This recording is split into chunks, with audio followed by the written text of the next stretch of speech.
in this conference call, and I guess there's no reason for me not to repeat what he said, but he painted this picture you just described. He said, this is serious. This is the most serious thing that we face. It's going to be far worse than the Great Depression of the 30s. And all these things, he was very descriptive of exactly what would happen if we didn't buy out these toxic assets, which he abandoned the day after he got the money.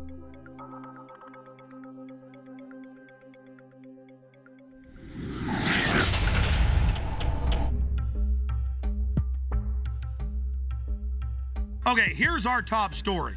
Obama signed this 7 days ago on January 11th, 2010. And I spent a few days reading over it, checking the U.S. Code, checking the laws that it mentions, and it ties into Presidential Decision Directive 51 signed by Bush. And remember, Congress wanted to get the full Presidential Decision Directive and accompanying executive order. Would be prudent to have a plan to provide for the continuity of government and the rule of law in case of a devastating terrorist attack. The Bush administration tells us they have such a plan. But now they've denied the entire Homeland Security Committee of the United States House of Representatives. And Bush declared national security and wouldn't even let Homeland Security Committee, which is supposedly co-equal with the president, wouldn't even let them have access to it. But the cover sheet stated that for any emergency, including economic, anywhere in the world, that the executive is over the legislative and judicial, over the courts, over the Congress, which is unconstitutional. It's supposed to have separation of powers. The people aren't supposed to be divided, what the government always tries to do. The government's supposed to be divided so that you can't ever get a dictatorship. Well, this is what the founders said. This is what America is. It's why we love the Declaration of Independence and the Constitution and the Bill of Rights. So President Bush signed this national security directive. And it says the continuity of government program will enhance the credibility of our national security posture and enable more rapid, effective response and recovery. And it goes on. The catastrophic emergency means any incident, regardless of location in the world, that results in extraordinary levels of mass casualties, damages, or disruption severely affecting the U.S. population, infrastructure, environment, economy, or government functions. And under this, the president is over the governors, he's over the legislatures of the states, he's over the Congress, and Congress has no authority. And then Congress asked for the full secret document, and it's still classified to this day. Obama has continued breaking his promise of transparency and has not released the full text of this and other memorandum. Connected into this is his new announcement. His new announcement. He is creating, with this executive order titled Establishment of the Council of Governors, it says here in the document that they are taking the governors, the states, the police forces, everything under the control of NORTHCOM, that's the Pentagon, and Homeland Security. But don't worry, the states have their say. The president is going to appoint the 10 members, 5 governors from the Republican and 5 governors from the Democrats. Kind of like Bush called the 9/11 Commission independent when he appointed it, or Janet Reno appointed her own Waco investigation team. This would be like Hitler appointing his own Nuremberg judges. I mean, or Al Capone had his own court case. I mean, it's just absolutely ridiculous. And there it is at whitehouse.gov, the executive order for anyone that wishes to see that for themselves. Separately, I have the RAND Corporation's plan that they put out last year. And this plan, the Stability Police Force of the United States, justification, options for creating U.S. capabilities. This has already been implemented covertly in the last 15 years. But now they're just being open about it. And it has all the maps here of how Stability Police Force headquarters to run your local city. They have systems for medium-sized police forces, large police forces. They have the stability unit for small police units. Again, Communist Russia had this. Communist China has this. Russian news is freaking out, saying America gets its own Politburo. On the Richter scale of tyranny, this is about a 10. And it goes back, because now all these conservative groups are going, oh my gosh, it's martial law. oh my gosh, Obama's having a big power grab. And yes, he is. But Obama is just the teleprompter reading minion or front man, just like Bush was. He's just better than Bush was at it. It is the system that's doing this. Big central banks threatened martial law in early October of 2008. Give the trillions, not $700 billion, but trillions of dollars. The overriding issue is we are under martial law right now. In 1986, under Rex 84, they opened 12 secret Army camps to test if they could keep them secret while they held federal. Now they hold state prisoners as well. Federal prisoners would then be given a few years off their sentence if they agreed to not tell family about it and to go to the labor camps. It is a labor camp, and under the revised military rules, it allows any U.S. citizens to be put in it under forced labor. Here is the Civilian Inmate Labor Camp Program, Army Regulation 210-35. It's exactly 30 pages long. I suggest you Google Civilian Inmate Labor Camp Program. Even if you don't have a computer, go to the library. This is important. Now, this is the big piece of news.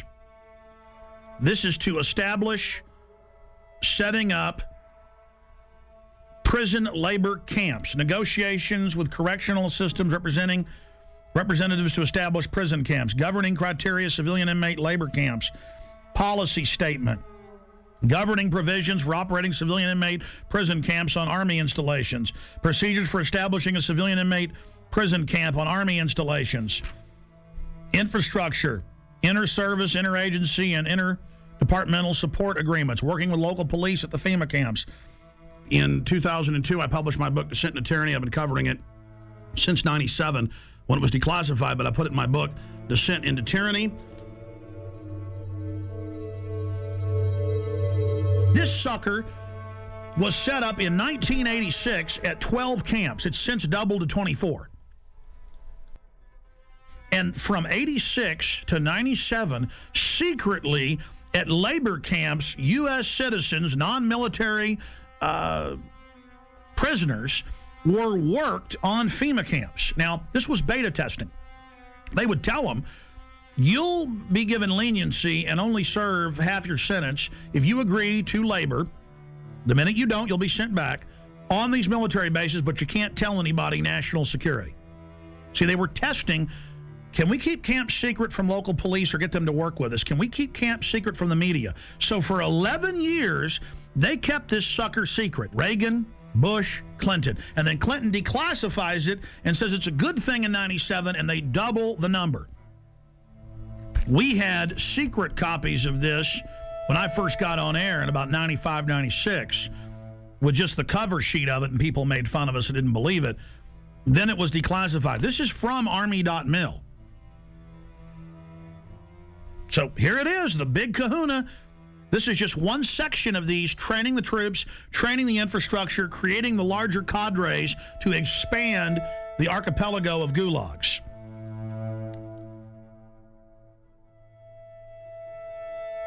New legislation authorizes FEMA camps in the United States. And it says 6 major camps across the country with hundreds of sub-region camps. Now, if you watch my films and read the documents we put out, that's exactly what we said the camps are and how they operate, because we reverse engineered all this. The camps are already built. It's when they want to openly announce they're doing it that they then pass a law. And they say, oh, all these shut down military bases that they've been keeping refurbished and putting barbed wire facing in and putting in showers and bunks, and we knew that those were to be the FEMA camps, because in the FEMA documents and the congressional leaks and from people that worked at the camps, we knew, and we would list the camps. Then we noticed when it was declassified in 97 that the very camps that had been, quote, decommissioned under the base closure, because they'd said back in the 80s under Rex 84 they were going to use the camps in Congress. So we said, you want to know where the camps are? They're old military bases, and they're old POW camps from Italians, Germans, and Japanese. Guess what's in here? Guess what's in the bill? They've reintroduced the National Compulsory Service under H.R. 1444. It says for mandatory national service. Defense Department announces civilian expeditionary workforce in Pentagon Directive 1404.10. It says management retains the authority to direct and assign civilian employees either voluntarily or involuntarily or on an unexpected basis to accomplish DOD mission. So, see, they're saying they're going to create a 7 million man. That was in the New York Times. The Congress said. I kept saying a million because Obama said as big as our army, as big as the military. That'd be 1 million people. They say 7 million now, and that they're going to draft you into this, and they'll decide, no more draft boards, if you stay here or if you go overseas.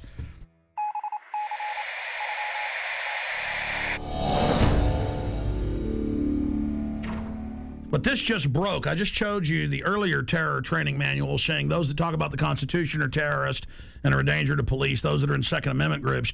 Here is the MIAC strategic report, and this is 2/2009, the modern militia movement.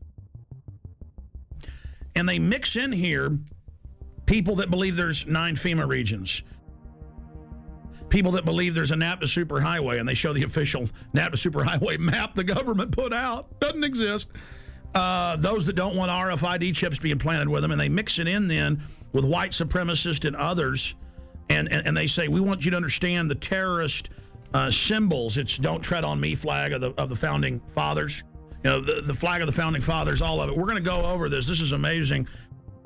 They say in there that there is... no such thing as a New World Order banking takeover, as hundreds of newspapers a day say there will be a new bank of the world that you pay carbon taxes to. It just doesn't exist. You're insane terrorist if you believe it. I remember my grandfathers, and it was normal just when you were at the dinner table or even my dad to explain how governments work and how history worked, and they taught the military. You don't have the military on the streets, and we're here to defend the Constitution, Bill of Rights, not what the president says if it violates that. And we've gone from that now to a strategic report, 2/2009, the modern militia movement. And then they mix gun owner groups, pro-gun groups in with white supremacists. They say those that believe in a new world order. These theories vary, but most always involve a globalist dictatorship.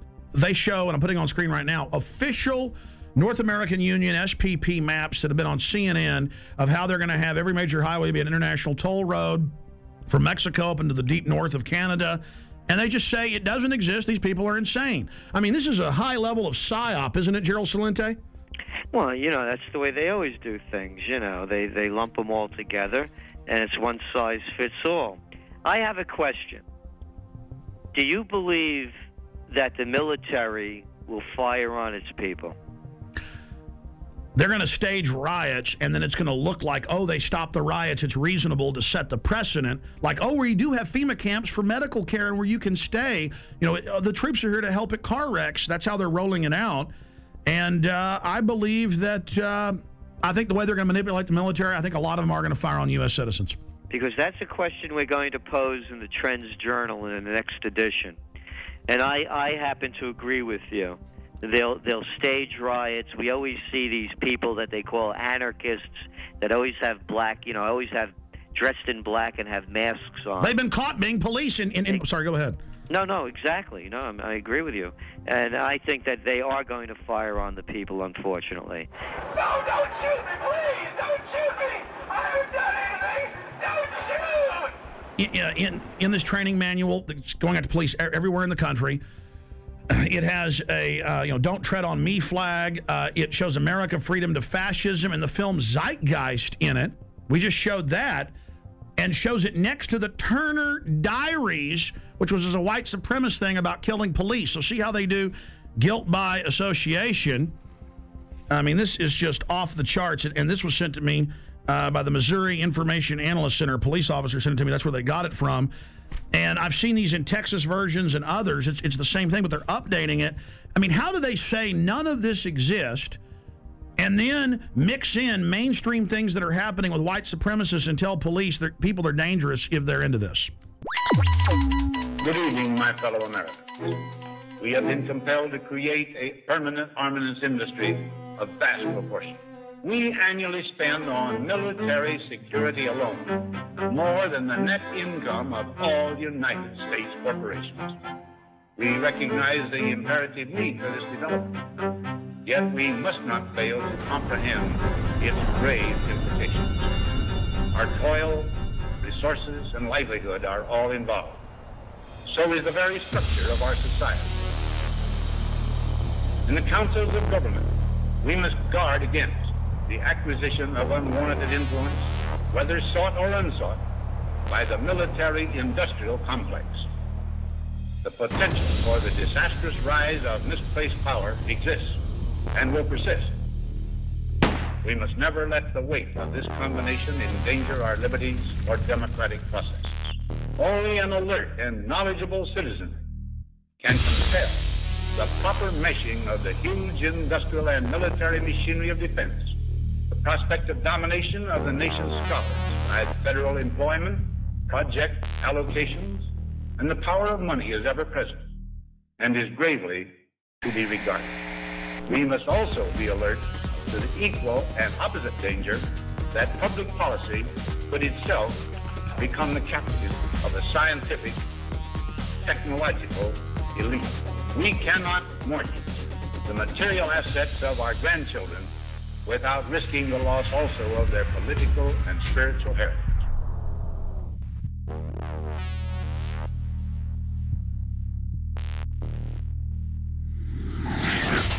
Well, I think terrorism is being practiced on the residents of the city of Oakland because many of the retired teachers, retired military people have informed me that they understand what's going on, and it's not anything that relates to humanitarian training whatsoever. This is a psychological, as we in the research community say, this is a psyops. They're preparing people for what is coming, not what is being presented today. So you're saying they're preparing people to accept it with incrementalism? That is correct. Like the old frog example. You know, you put the frog in the water and you just gradually continue to raise the heat on the water until the frog is cooked. And that's the way it works. The problem is that the local people in general, just will not take their heads out of the sand. I'm going to tell everyone I can, listen, we have a serious problem. And it's called a police state. It's called a police state.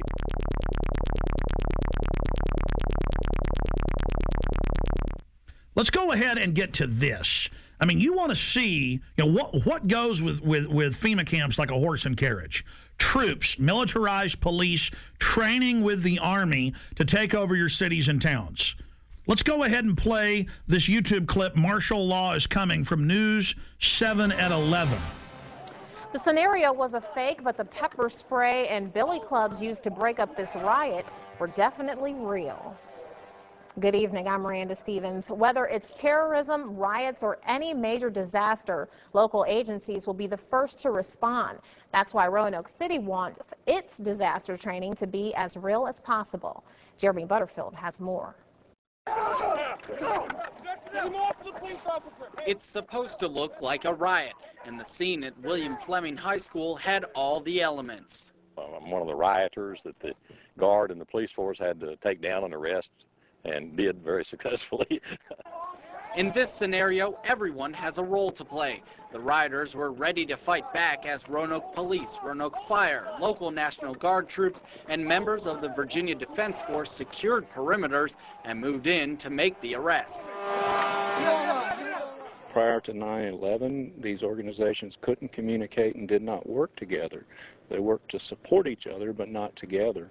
And with the recent events of the last 3 to 5 years, we've become very good at working together, which is very important. Of course, these weren't real rioters. The rebels in T-shirts were all members of one of the participating agencies, but you couldn't tell that during the exercise. If you weren't protected by an orange vest signifying you as an observer, you were in danger of being hit by eggs, bottles, billy clubs, or even the occasional well-placed round from a sniper. We try to make this very real, give a real feel to it. We had the fire department provided some live burning out here, so we had smoke, flames, objects being thrown, a lot of chaos. There's going to be a lot of chaos in a civil disturbance situation, and that's what we want to try to incorporate as much as possible. Teamwork plays a major role. Mountain Police had to coordinate with the fire department, while National Guard troops marched in formation toward the rioters. Without cooperation throughout all the agencies, the rioters would have quickly taken control. I think everybody learned a little bit. Mistakes are made, but we'd rather make those mistakes here than in a real situation. This was the 4th year the agencies have participated in this drill, and organizers say the old adage, practice makes perfect, certainly holds true in the face of disaster. And then, see, you talk about this, and mainstream writes articles about me like I'm crazy, making up troops and troop deployments when it's the Army Times, the Army War College. Hundreds of newspapers have announced it, and then I say, hey, that's tyranny, and they go, shut up, Jones doesn't exist. InfoWars story on illegal Tennessee checkpoint prompts action by governor. Friday, listeners pointed out local news saying the Army was going to be out, regular Army running checkpoints, searching citizens with police. The governor got called, our listeners called. The Whiteville Police Department had plans to conduct a seatbelt checkpoint on Saturday, April 4th at Highway 64 within the city limits of Whiteville. The checkpoint was planned to be in conjunction with Homeland Security and the 251st Military Police in Bolivar. After learning about this, I contacted Representative Johnny Shaw, who represents that area, ask you about this. Representative Shaw, you looked into this, and can you tell me what you've learned and where this stands now? I can. Actually, this has been canceled. Some calls were made to the governor's office about this on earlier today, this Friday, and of course the governor just simply said, I don't need another headache. It was a bad idea in the first place. I mean, during this climate and this day and time which we live, can you imagine the Army stopping you for a seatbelt check? You know. We'll follow up with you on that, sir, and find out what steps are taken to protect, to see that something like this the public is notified in the future. Definitely we will, because the public should have been notified if it was going to happen, and I'm going to make sure that I call all of the local authorities and ask them not to do